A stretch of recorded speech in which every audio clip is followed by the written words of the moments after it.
तो आए हम इस कलाम खुदा से देखेंगे और देख रहा हूँ कि बहुत कम लोग हैं जिनके पास बाइबल नहीं है।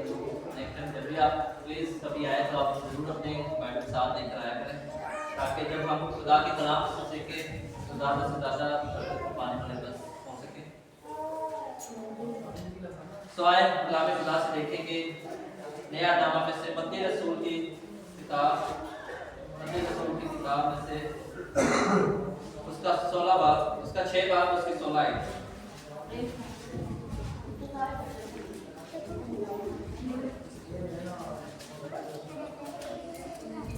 निकाल लिया? प्लीज खामोशी प्यार करें बेटा।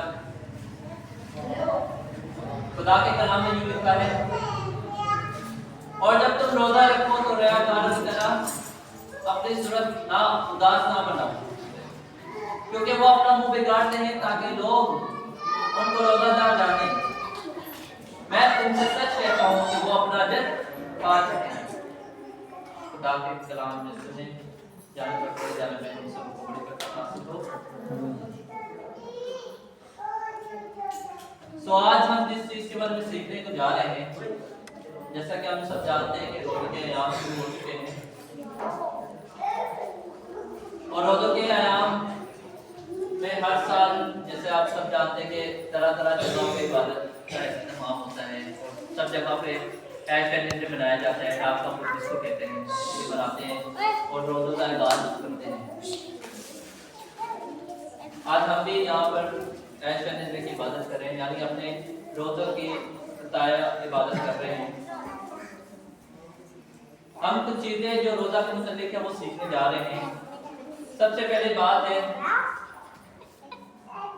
हम जो रोजा के मुतालिक सीखने जा रहे हैं कि रोजा का मतलब क्या होता है, रोजे का या रोजा का मतलब क्या होता है और इसका मफ़हूम क्या है।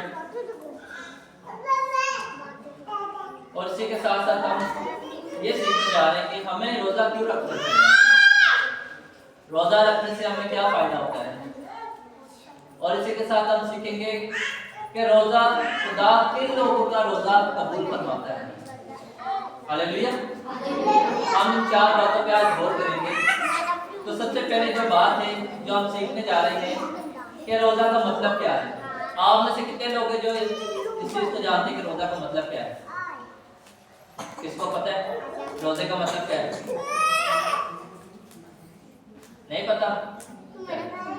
जी बात बिल्कुल ठीक है।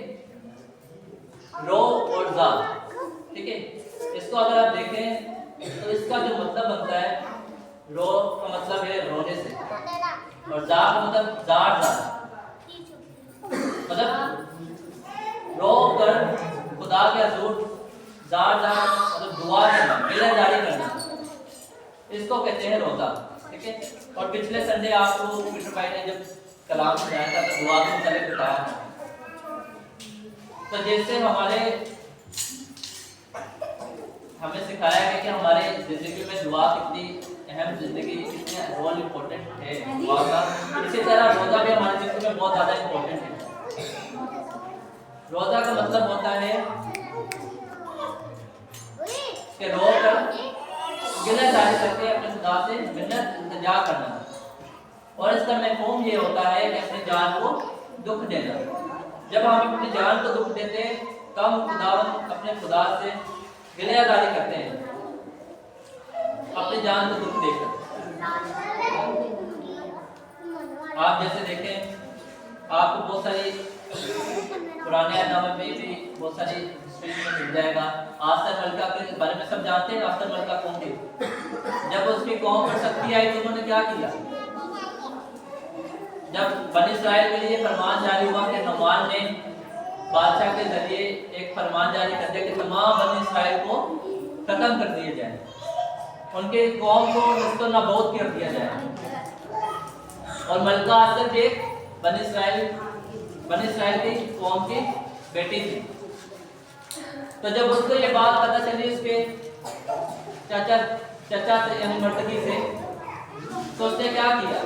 उसने अपने सब कौम के लोगों से और अपने घराने से ये इल्तमास की कि आप सब रोजा रखें, तो उन सलबों ने क्या किया, रोजा रखा, टाट ओढ़ा और अपने सिर पे खाक डाली। हम जब रोजा रखते हैं, हम टाट ओढ़ते हैं, अपने सर में खाक डालते हैं, इसका मतलब इससे हम बयान करें कि हम खुदावंद का जो आजिज और इंकिसार है, खुदावंद को आजिजी और इंकिसारी पसंद है। और जब हम खुदावंद का जोर इस तौर से अपने आप को पेश करते हैं तो यकीनन खुदा हमें बरकत देता है। और आप अगर आगे पढ़ें, आसर बरकत की किताब में लिखा है कि जब उन्होंने ये एक्ट किया, ये अमल किया, तो खुदा ने वो जो बड़ी मुसीबत उनके कौम पर आने वाली थी, आसर मिल्का के जरिया से निस्तो नाबूद कर दी। इसी तरह आप सब जानते हैं, यूना नबी के बारे में कौन जानता है? यूना नबी के बारे में जानते हैं आप? जो मछली के पेट में कितने दिन रहा था? 3 दिन रहा था। उसको खुदा ने कहाँ भेजा था? नैनवा शहर की तरफ। वो किधर को चलेगा? तरसीस की तरफ। और नैनवा शहर में क्यों खुदा उसे भेज रहा था? क्योंकि उस शहर में बहुत ज्यादा गुनाह बढ़ गया था। और जैसा कि खुदा के कलाम में लिखा है कि खुदावंद किसी की हलाकत नहीं चाहता, बल्कि हर किसी की चाहता है तो तौबा तक नौबत पहुंचे। खुदावंद अपने लोगों से बहुत ज्यादा प्यार करता है। वो नहीं चाहता कि उसके लोग बिला वजह हलाक हो। इसलिए खुदावंद हमारी जिंदगी में रोज ब रोज मौके फराहम करता है कि हम तौबा करें और उसकी तरफ रुजू लाएं। जब खुदावंद ने यूना नबी से कलाम किया और कहा कि मैं तुझे नैनवा भेजता हूं, जा और उनके खिलाफ मुनादी कर और उनको बता कि 40 दिन के बाद नैनवा शहर बर्बाद हो जाएगा, निस्तो नाबूद हो जाएगा। तो यूना खुदावंद के दूर क्या वो पेश कर रहा है? वो खुदा को बता रहा है कि खुदा तू जानता नहीं, उन्होंने तेरे बहुत सारे नबियों को कत्ल कर दिया, मैं अगर जाऊं तो मुझे भी कत्ल कर देंगे। वो अपनी बात तो खुदा के आगे रख रहा है, लेकिन वो खुदा के प्लान को नहीं जान रहा कि खुदावंद उसके वसीला से क्या प्लान रखना है। और जब उससे खुदावंद इनकी बात नहीं मानी, तो खुदावंद ने जिस कश्ती में वो सवार था और तरसीस को जा रहा था, वहां पर क्या हुआ? तूफान भेज दिया खुदा ने। खुदावंद ने जब तूफान भेज दिया तो वो कश्ती डगमगाने लगी और यूना पे एक मौत का समा आ गया। जब उसे इस बात का एहसास हो गया कि मैं जितना मर्जी खुदा से भाग लूं, मैं भाग नहीं सकता, खुदा से छुप नहीं सकता, तो उसने कश्ती के सवारों से क्या कहा कि मुझे पानी में फेंक दो। जब कश्ती के सवारों ने उससे पानी में फेंक दिया तो खुदा ने एक बंदोबस्त किया, एक बहुत बड़ी मछली को यूना के पास भेज दिया। और जब यूना उस मछली के पेट में रहा तो कलाम खुदा में लिखा है कि यूना भी 3 दिन और 3 रात मुसलसल मछली के पेट में क्या करता रहा? खुदा के हजूर से मिन्नत इल्तिजा करता रहा, दुआ करता रहा, गिलेदारी करता रहा और पाका की हालत में रहा। और तीसरे दिन खुदा ने जैसा उस मछली को हुक्म दिया था, उससे यूना को नैनवा शहर की तरफ उगल दिया। आज अगर कोई समुद्र से देख जाए कि मछली गिर जाए और मछलियों से ऐसे निकल सकती है?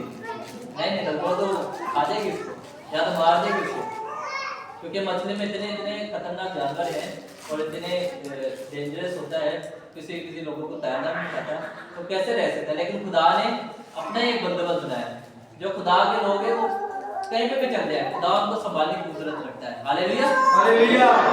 जब यूना भी मछली के पेट में था और उसके बाद नैनवा शहर की तरफ गया तो खुदा ने उसको कहा कि जा मुनादी कर और इनको बता कि 40 दिन के बाद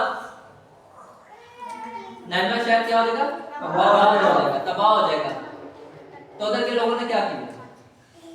जब यूना ने मुनादी की कि 40 दिन के बाद नैनवा शहर बर्बाद हो जाएगा, हर एक बशर, हर एक जिंदगी, चाहे वो बच्चा है, चाहे वो बड़ा है, चाहे वो औरत है, चाहे वो मर्द है, चाहे वो बूढ़ा है, चाहे वो आला है, चाहे वो अदना है, इवन के उसके जानवर तक, सब क्या चले गए?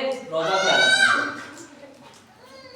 रोजे की हालत में चले गए, अपने आप को टाट ओढ़ा, डांग डाली और खुदा उनके आगे मेहनत और इल्तिजा कि खुदा हमें इस बड़ी मुसीबत से बचा ले। तो क्या हुआ, खुदा ने 40 दिन के बाद क्या किया, यूना वो निनवे शहर को तबाह कर दिया, बख्श दिया। खुदा अपने लोगों से बहुत प्यार करता है और खुदा नहीं चाहता कि किसी की भी हलाकत हो। खुदा ने 40 दिन के बाद उस शहर को बख्श दिया। आज भी काफी सारे लोग मुश्किल और परेशानी में फंसते हैं, तंगियों में आ जाते हैं, आफतों मुसीबतों का बीमारियों के शिकार हो जाते हैं।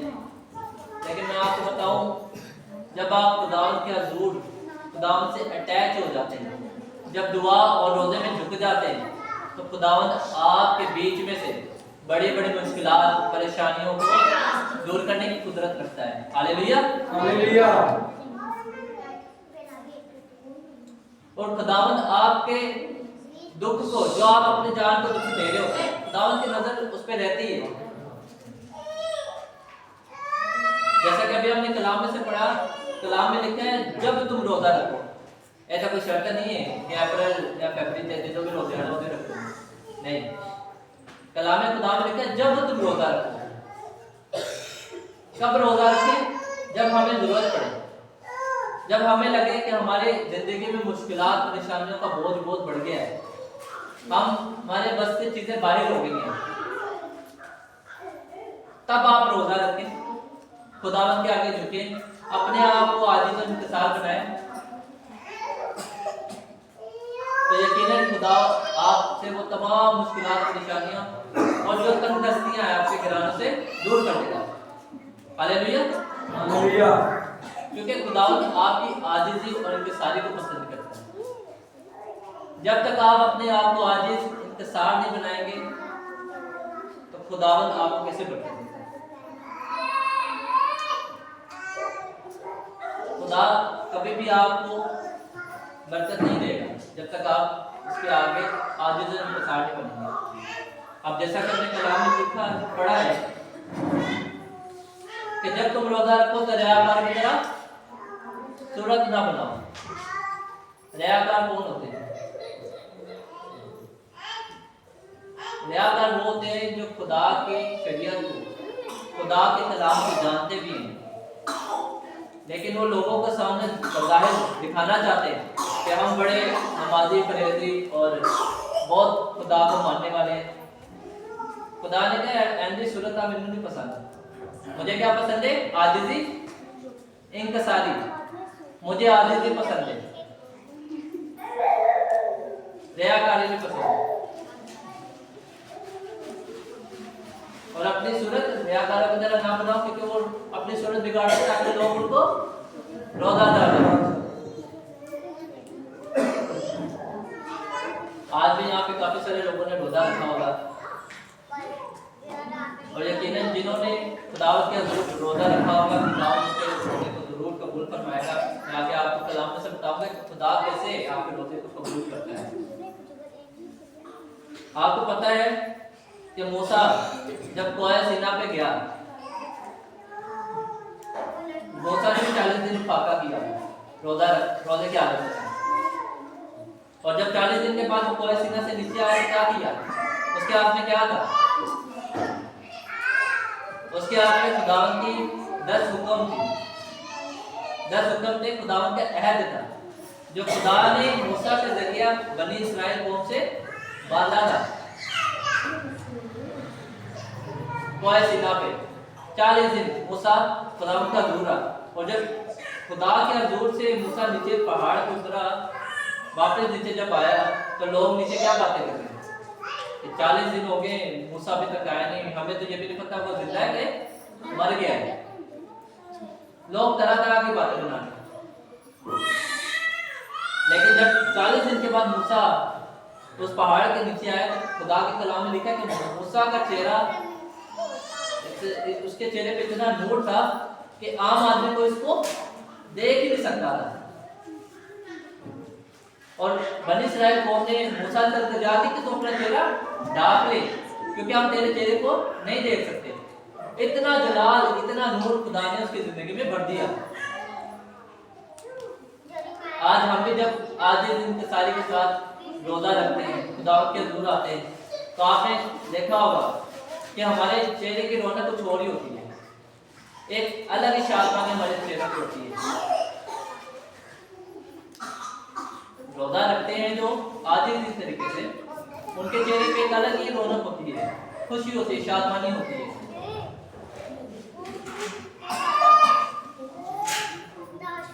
बज़ाहिर हम रोजा रखते तो जरूर है, अपनी जान को दुख देते हैं, लेकिन हमारी जान को दुख मिलने के साथ, रोजे से हमारी जान को तो दुख मिलता है, लेकिन हमारी रूह को क्या मिलती है? कुव्वत मिलती है। ये आप हमेशा मेरी बात याद रखें। जब कभी आप रोजा की हालत में जाते हैं, आपकी जान तो कमजोर होती है, लेकिन आपकी जो रूह है वो कुव्वत पाती है, क्योंकि आपका रूह जो है खुदा के रूह से मिल जाता है। इसी तरह आपको पता है कि जब यीशु मसीह ने खिदमत का आगाज किया, तो ये रूह खुदा को कहाँ ले गया था? बियाबान में ले गया था, और खुदा यीशु मसीह ने 40 दिन और 40 रात पाका किया, रोजा के हालत में चले गए। और जब खुदा यीशु मसीह ने उस रोजा को रखा और अपनी खिदमत का आगाज किया, तो खुदा यीशु मसीह ने हमारी जिंदगी में क्या काम किया? उसने अपने बदन, अपने खून को हमारे लिए पेश कर दिया। और वो कोई सीना पे तो खुदा ने मूसा के साथ अहद बांधा था और अपने 10 हुक्म दिए थे बनी इस्राएल कौम को, लेकिन आज खुदावंद यीशु मसीह ने अपने खून और अपने बदन के वसीला से पूरी दुनिया के साथ और खुदा बाप के साथ हमारे लिए अहद बांधा है। Hallelujah, hallelujah. और उससे हम सबको मोल ले लिया है। अब बात बनी इस्राएल तक नहीं रही है, अब बात बनी इस्राएल से आगे बढ़ गई है। अगर कलाम खुदा में आप देखें तो खुदा के कलाम में लिखा है कि खुदा यीशु मसीह के बारे में फरमाते हैं कि जितनों ने उसको कबूल किया, उसने उनको क्या? अपने बेटे और बेटियां बनने का फजल बख्शा, शर्त बख्शा। और जितने उसके बेटे और बेटियां हैं, उन पर सदा का हुक्म नहीं है। जो दिल से उसको अपना बाप मान लेते हैं और जो उसके बेटे और बेटियां बन जाते हैं, उन पर सदा का हुक्म नहीं है।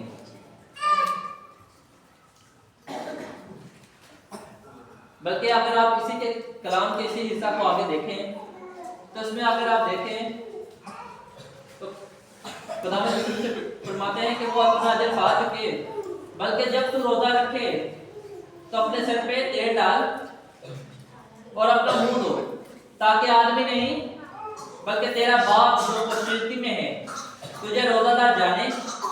इस सूरत में तेरा बाप जो पश्चिम में तुझे बदला देगा। हालेलुया। अगर आप पुराने अहद में पढ़े तो एक जगह पे रोजे के बारे में बड़ी सख्त तालीम में खुदावंद का बंदा फरमाता है कि तुम इसलिए रोजा नहीं रखते हो, तुम इसलिए रोजा नहीं रखते हो कि अपने आप को आजिज़ और इंकिसार पेश करो, बल्कि इसलिए रोजा रखते हो ताकि शरारत के मौके मारो, झगड़ा रगड़ा करो, लोगों को दिखाओ। पर इस तरह रोजा नहीं रखते कि तुम्हारी आवाज आलमे बाला तक पहुंचे। और मैं आपको बताऊं, जो लोग आज भी के सारे के साथ खुदावंद के हजूर अपने आप को पेश करते हैं और रोजा की हालत में जाते हैं, खुदा ऐसे ही लोगों का रोजा कबूल करवाता और ऐसे ही लोगों की दुआएं खुदावंद के हजूर आलमे बाला पर जाती है। ऐसे भी जो रयाकारों की तरह अपनी सूरत बिगाड़ते हैं। मुझे अपने एक मसीह बहन भाइयों की एक बात बहुत पसंद है कि हम जो कहते हैं हम किसी को बताते नहीं हैं, क्योंकि हम दिखाते नहीं हैं। आप दूसरे गैर कौमों की तरफ देखें, जब वो रोजा रखते हैं तो पूरी दुनिया को पता होता है कि भाई इनके रोजे स्टार्ट होते हैं, इनके रोजे। गलियों में, सड़कों में जहाँ उनको मौका मिलता है वो देगे लगा देते हैं, खाने पीने की चीजें लगा देते हैं। लेकिन मैं खुदा का बहुत शुक्रगुजार हूँ कि हमारी कौम इस तरह के नहीं करती, क्योंकि हम लोगों को दिखाते ही नहीं। हम जिसको दिखाते हैं वो हमारा आसमानी बाप है जो पोशीदगी में, और वो हमें बदला देता है। आज भी हमें ज़रूरत यही है कि हम उस तौर से खुदावंद के हज़ूर रोज़ा रखें, उस तौर से अपने आप को खुदावंद के हज़ूर पेश करें कि आज हम भी जब खुदावंद के हज़ूर कोई मिन्नत इल्तिजा और दुआ करें तो हमारी आवाज़ भी आलम बाला तक पहुँचे। हालेलुया। और जब हमारी दुआएं मिले जाते हैं खुदावंद के हज़ूर पहुँचेगी, आलम बाला तक पहुँचेगी, तो खुदावंद अपने आसमान के दरवाजों को खोल के हम पर बरकत बरसाएगा। कितने लोग हैं जो बरकत पाना चाहते हैं? सब पाना चाहते हैं। जैसे आपने बड़ा सुना है ना, पाने के लिए कुछ होना पड़ता है। जब तक आप खुदावंद को अपना आप नहीं देंगे तो खुदावंद आपको कैसे बरकत देगा, कैसे मल्टीप्लाई करेगा? तो जरूर है आप सबसे पहले अपने आप खुदावंद के हज़ूर आज इस्तिसार बनाएं, रोज़ा दुआ है, ये 40 दिन मुसलसल आप खुदा के हज़ूर रुकें। और मेरा ईमान है कि जब आप 40 दिन के बाद खुदा के हज़ूर कोई भी बात रखेंगे तो खुदावंद आपकी बात को पूरा करेगा। हालेलुया। हालेलुया। सब अपने सिर को झुकाएं और खुदावंद के हज़ूर में इल्तिजा करें कि खुदावंद हमें ऐसा बना दे, हमें आज भी इंतजार बना दे ताकि हम पूरे तौर से अपने आप को खुदावंद के हज़ूर झुकाने वाले हो सके। और इन रोज़ा के आयाम में जब हम अपने खुदावंद की कुर्बत को हासिल करें, उसके नज़दीकी को हासिल करें, तो जो कुछ हम खुदावंद के हज़ूर बांधे वो खुदावंद हमारी ज़िंदगी में पूरा करें।